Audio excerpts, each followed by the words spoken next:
out of old patterns. Outperform your own expectations of what business could be. Because when you care about the outcome on a personal, professional, and global scale,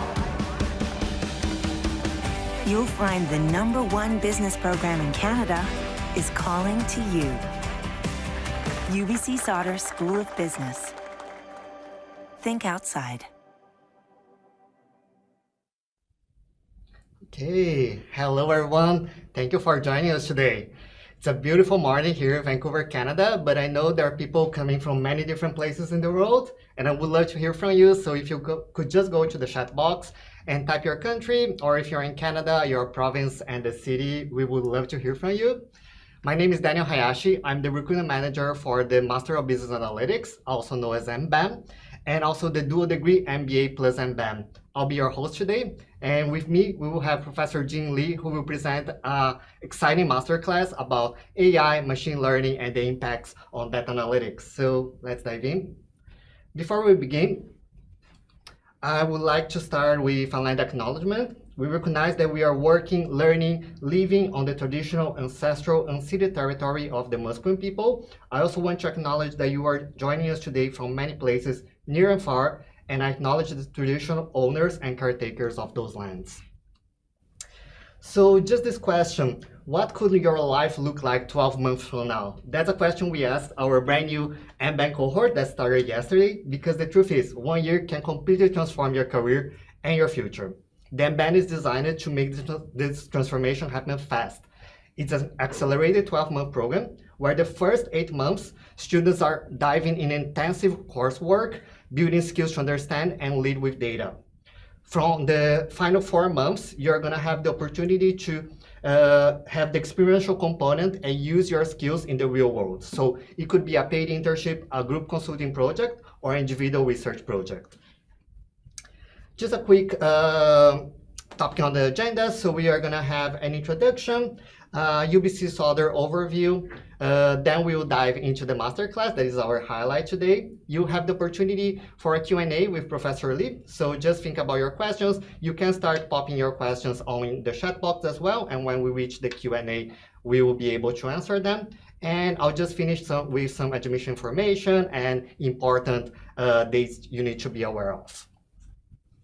So in the room today is myself and our guest speaker, Professor Moo Lee. Professor Lee is an associate professor and director of the Data and AI Research Group at UBC Sauder. He completed his bachelor's at Korea University and earned both his master and PhD in computer science from the University of Texas. His research in AI and business analytics has been widely recognized through international publications and awards. He brings together academic excellence and real-world expertise, having worked with global leaders such as Samsung, Hyundai, Kia, AT&T, Intel, and Goldman Sachs. He also holds an impressive 11 patents on mobile technology, which speak of his strong track records on innovation and real-world impact. Thank you, Professor Lee, for joining us today. Why UBC Sauder? So why UBC Sauder stand out? First, we are the #1 business program in Canada, top 3 MBAN program. UBC also hangs between the oh, sorry, I just needed to do the slide. Top 40 research universities worldwide, and with over 4,000 students and 50,000 alumni in over 100 countries, you are joining a global powerhouse. When it comes to your career, our Business Career Center is by your side, helping you build resumes, navigating the job market, preparing for interviews, and that's why we have such a high employability after our students graduate from here. And now let's dive into our masterclass. So please, Professor Lee, join us here, and I'll just switch to your presentation. Hello, everyone. I can see your video, so if you can wave your hand or if you can say hello in chat, I can see your reaction. Hey, Yanming, nice to meet you virtually. And Kingsley, nice to meet you. And I can see Abdul, nice to meet you. Okay, thank you, Daniel, for the kind introduction. So, yeah. So today I'm gonna give you a short masterclass on AI and business analytics. I'm very, very excited to have you here with you virtually. Hopefully I will see you in person sometime. All right, let me start with a short story. So this is these are some pictures I took about 20 years ago. This is a picture from Wall Street, maybe you may recognize. On the right-hand side, this is Goldman Sachs, where I worked briefly. Back in 20 years ago, they said about 30% of Goldman Sachs employees are actually tech people. They're not really just finance people, they're tech people. Very surprising, right? So this is an article published from Goldman Sachs again. So back in 2000, they had about 600 traders. So have you seen those like Wall Street movies, right? You see like stock traders in front of a lot of screens. They're like making phone calls. They had about 600 traders back in the day. But today they only have 2 traders left, only 2. So what happened to the rest of them? So instead of having the 600 traders, they have now 200 computer engineers or data scientists, or now we call it AI scientists, who actually do the same job, which is pretty surprising. All right, so my agenda masterclass, I want to talk about GPT. So the keyword of the day, it's not really OpenAI GPT, but it's called general purpose technologies.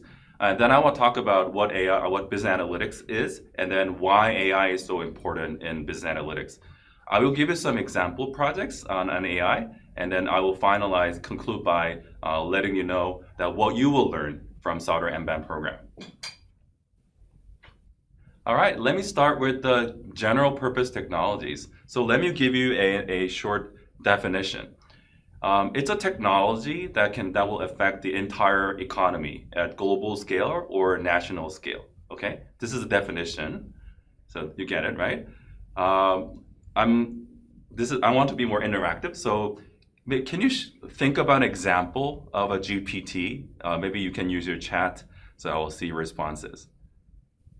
So what are some examples of GPT you can think of? So today we're using like internet, Zoom, right? This can be one GPT that changed our world. Maybe you are using your mobile devices. So this is another GPT. Printing, thank you. Microsoft Excel, yeah, software is actually GPT. GPS, global positioning system. It is a GPT that you can locate yourself. Great examples. Biometrics, yes, that's right. So now you can, all the identification you can do, it used to be password, now you can use your faces or your fingerprints. Google Workplace, Copilot, yes, AI is a GPT, yes. It changes the programming landscape. Thank you for all your answers. So maybe I can go a bit further. Like you can think of like railroad system. In summer, I was traveling in Canada. I saw all the railroad system that had changed the economy. You can think of electronics, the computers, right? And also your cars are also GPT. Because of the cars, you can move around, and then the city landscape had changed dramatically after cars. Of course, computer and internet mobile devices. I briefly, before being in academia, I actually worked at Samsung Electronics. Maybe you have heard of this product called Galaxy? Anyone have heard of this? So I was one of the engineer behind Galaxy. I have witnesses how mobile technology has revolutionizing the industry. So that was a previous GPT example. And now it's really AI. So this is the topic of the day. So I want to talk about that more. So whenever there is a GPT, there is an industrial revolution that, I mean, it can be scary. So it changes the economy and also the labor market and what jobs you take. And so you can think about like this first industrial revolution with the steam engine that changed that started from England. And then the second one, mass production electricity, you can think of the Ford system, the car manufacturing. And the third revolution was the IT revolution with the computers. And now we call it fourth revolution nowadays. Mark Andreessen, who is a venture capitalist, claimed that software is eating the world. So you may be wondering why this AI revolution is happening. So have you thought about that? Oh, by the way, first, do you think that we're in the middle of a revolution, a big change? Kind of, yeah, it's for sure. Yeah, that's why you're interested in MBAN program, right? So yeah, so thanks for your answer. Yeah. So I was thinking about, like, researchers are wondering, we're wondering why this is happening now. There are two main factors here. So one is thanks to all the devices, we are gathering more and more digital data. We call it big data. So the amount of data we collect has been increasing dramatically, exponentially. Okay. At the same time, it's the raw. So data is the raw oil, but you need to process that. So how do you process that? You need to use computer, right? The computing cost has been dramatically reducing thanks to the Moore's law, and now you have seen the rise of NVIDIA's GPU chips, right? Thanks to the computing power you have and the data set you have, so we can have this revolution. All right. So now I want to switch the gear a bit and talk about business analytics and why AI. This is another old project that I've done at AT&T. I will give you an example of GPT. Back into that with mobile devices and 3G network. So now we're talking about 6G. So AT&T is a telecommunication company in the US. So they just roll out their mobile devices to the world, and then the 3G network. The thing is that people got so excited about this GPT and then started to use all these mobile apps that generate a lot of traffic to the 3G network. But they were not really prepared for this. So people started complaining. So when you have any complaint about some services, like what would you do? They use another GPT called social media. Okay, so this project was to gather the social media data from Twitter about AT&T complaints. Okay. And then locate, using the GPS coordinates, we see where the complaints are coming from. Also, with the text data you have, you can use NLP technique to understand their complaints. So this is an example of an analytics project that creates value to business. Okay. All right, so what is Business Analytics MBAN program? It's really about capturing data from the internal data sets from the corporate, but also external like social media, and integrate together. And then you need to use programming and different tools to analyze them. But ultimate goal is it's to make a managerial decision or recommendation for this one. So that's business analytics. It's making a big impact in the economy. So this chart shows you it makes impact on the retail, public sector, CPG, and transportation. So in the MBAN program, a lot of our MBAN graduates, once they graduate, they go to different industries because all these industries need analytics. So we are in business school. We also think about different business functions. So where this impact is coming from? So the big portion is coming from marketing and sales, but also supply chain and manufacturing. So I also see that it's getting more into HR and risk management and strategy. So you can see that it's making big economic impact. All right, so that was a little short definition about business analytics. And I want to now switch the gear to AI. So AI and VA, so how they are connected to each other. Okay, so this is another definition that I have on business analytics. So it's really about analyzing big data set.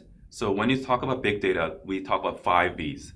So there's volume, velocity, it's coming fast, it's a variety of data, and then veracity and value.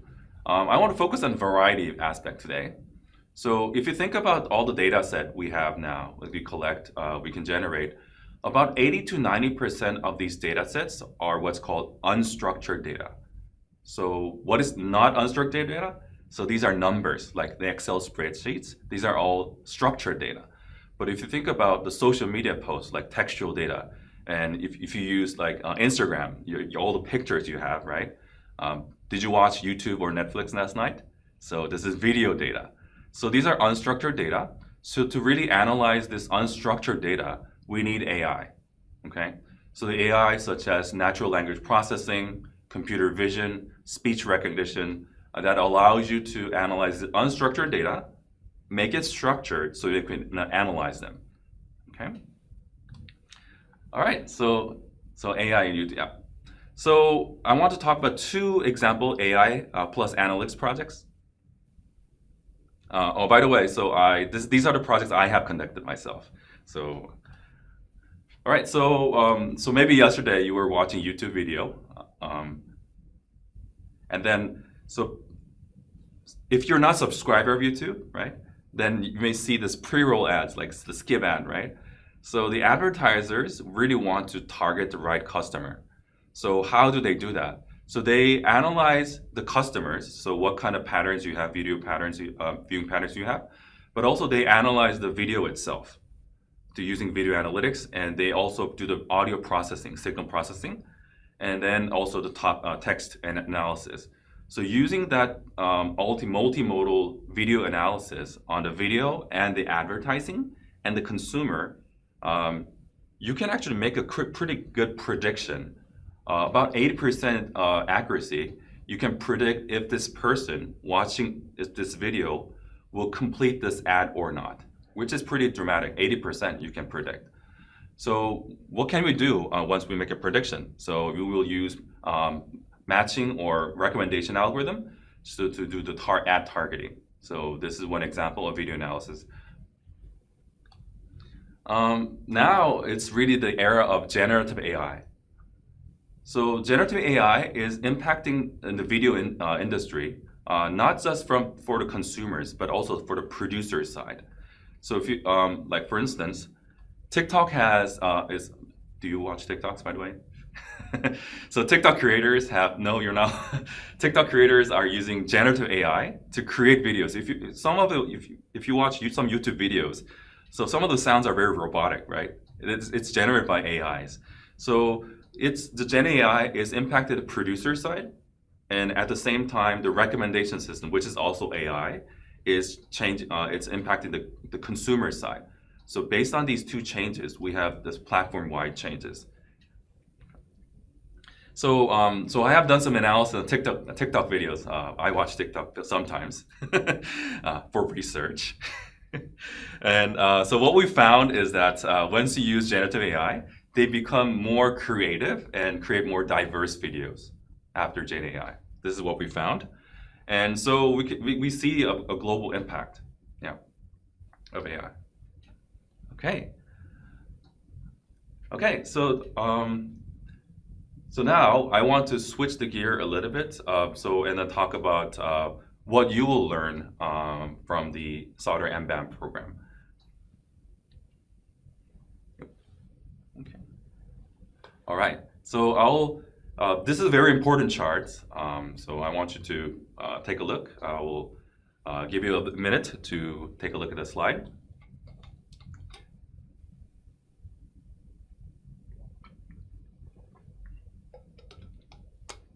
Okay.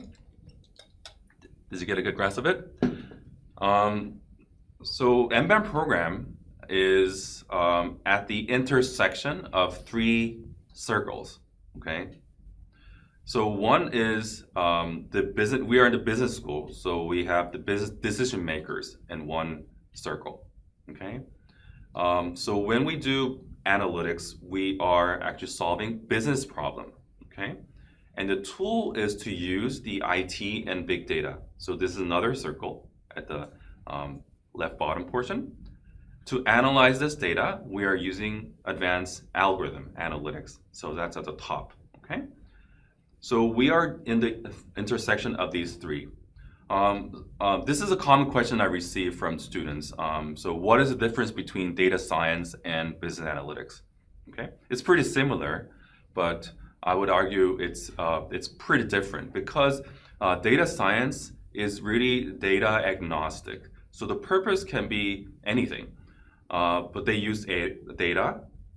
It could be like community data, it could be government data, a lot of different data, and you analyze scientific data. You use the tools of computation analytics to solve some problem. That's data science. Okay, so what makes business analytics different is that it is within an organizational context. So the ultimate goal of business analytics is to solve business problems. So you need to have the domain expertise, whether it could be marketing, operations, logistics, advertising, or human resources. You need to have a good domain knowledge, okay? So once you have that understanding, you need to formulate that problem into a mathematical or data science problem, okay? And then you will gather data, you analyze it and visualize it, but that's not the end of business analytics. So once you have the data and the analysis, you need to feed it back to the managers, okay? So this is a bridge. So the technical skill set is important, but that's not sufficient for it to be a good business analytics person, okay? So did you get the idea? So you are bridging the two worlds, the business world and the technology world. And I have been in this industry for more than 20 years now, and this is very unique skill set. Not many people have. I have seen a lot of great computer scientists. They cannot talk, okay? So they don't understand what the real problem is. But they do a lot of good data analysis. They can run algorithms, they can do machine learning. But at the end of the day, you have to translate that knowledge back to business, okay? And communicate. And this is not an easy feat, okay? And so this is this diagram. So I call this a translator, okay? AI or analytics translator. And MBAN program really allows you to have both skill set, okay? So you have the technical skill set and programming, database. However, at the same time, you have to have a good understanding of the business side. This is a unique benefit of an MBAN program at Sauder. Okay, so this link over here is from Harvard Business Review. They think about what are some essential skills for analytics experts. So there are some core skills. You need to be a good communicator, but it has to be based on evidence, data, and visualization.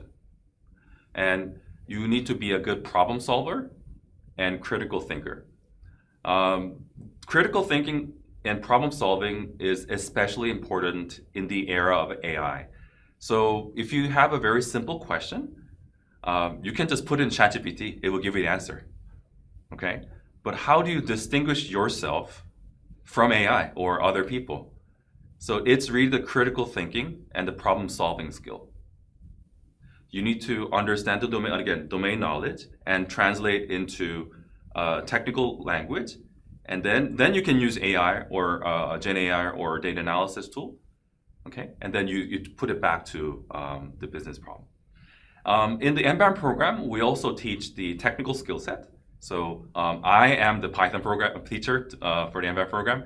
Actually, from next week, our new MBAN cohort just arrived. So I'll be starting teaching them Python and how they can use Python for data analytics and AI. Oh, by the way, I allow them to use ChatGPT, Gen AI. Yeah. So it's not just, you're not replacing AI, you are using AI to advance yourself, augment yourself. We also have our programming class on SQL database, Tableau for data visualization. In Vancouver, actually, there's a big market on so Tableau and SAP. There are many of these industries are here. So we actually work with this industry experts to build our technical courses, so which is very unique. Admission requirements. I'm not gonna spend a lot of time in this slide right now. Those are in our website. So if you go just for the program, go for MBAN and admission requirements, you can see all of those. If you have any specific questions, if you are unsure, if you can get a GMAT waiver, for example, read there. And if you're still not sure, you can book a session with me.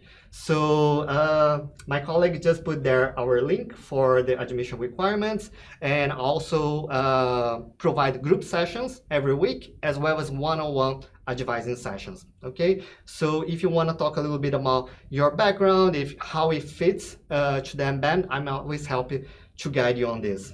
And I would like just to finish with a homework for you guys. So during this week, just go to our website and open an application. At the moment you open application, you're not paying application fee or anything like that, but you can see the whole application process, even the essay questions. So you're able to see the essay questions, you are able to see your video essay question as well, and prepare for that. The video essay is, we are not gonna put you on the spot, so you can record a few times until you feel comfortable with your answer. It's a really short video answer, it's only 1.5 minutes, and then you just submit the last version that you feel comfortable with. okay? But that's good to look at everything that you will need, all the documents that you need, so you are prepared, and when we reach the deadline in October, you feel confident that you have a strong profile to apply, okay? And that's my last slide, so thank you all for joining. That's the QR code for my one-on-one booking session, but also Maya puts the links in the chat box. There are some questions here specifically for the eligibility. I can talk about that later on, and if you want to send Fariba an email to me, we can discuss more like specific questions. Is that okay? All right, everyone. I think that's it for today. Thank you so much for joining me, and I hope to see you all soon.